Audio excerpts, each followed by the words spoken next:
Hi,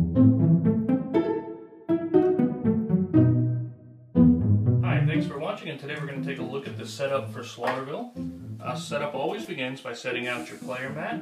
Player mat is going to be the player's starting area, as well as a place that they can go to heal and rest from the evils they're going to face in SlaughterVille. The next thing you do is choose a villain. You can choose the werewolves, the ancient burial ground, the descendant of Bathory, the body snatchers, or in this case, we're going to choose the cannibal rednecks. The villains actually set the win conditions for both the player and the villain, and allows the game to be more modular and varied.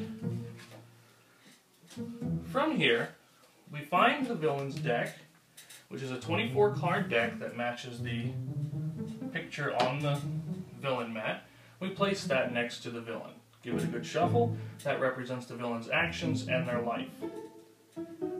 Next, we choose the locations that the players are going to be allowed to visit. This is done using a location deck. This location deck contains a card for each and every location in the game. Now, if we look on the Cannibal Rednecks, they have a required location that must be put into play. In this case, they must be at the farm, as you would expect. From there, we can choose 5 more random locations for a total of 6. Players will go through and travel through 6 different locations in this game. So we're going to have the insane asylum, the cemetery, the residential neighborhood, the forest, and the church. The other locations we put back into the box.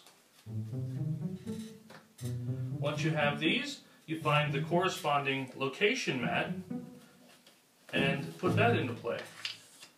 The farm, the asylum, the cemetery, residential neighborhood, forest, and lastly the church. Okay. Once those are chosen, the rest of these can go, again, back in the box.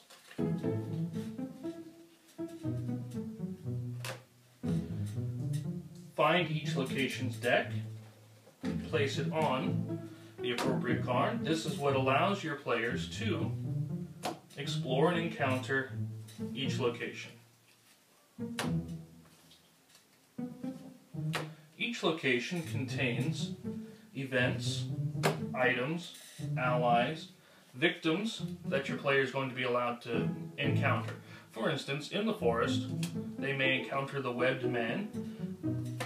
They may find an old jawbone they can use as a weapon. This tall, slender-looking fellow. They might find strange symbols carved into a tree, a forest ranger, or a trapper out looking for his next victim, his next meal, who can come along with you as an ally. Alright, give the decks a good shuffle, and set them on the mats. The game also comes with a set of dice and markers for clues and for health. For the prototype, we use these red gems for clues, but for the final game, you're going to have cardboard chits for both the clues and for health. We're going to choose our players, and you can have up to 5 players, but we're going to be choosing the religious one and the angry one. And again, you will have cardboard markers for health, but we're going to be using these 8-sided dice. Finally, choose the pawns.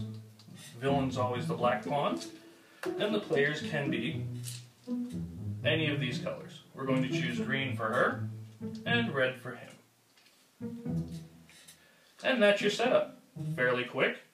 When we come back, we'll actually take a look at a couple of rounds of play and to show you how the game plays. Thank you. Bye.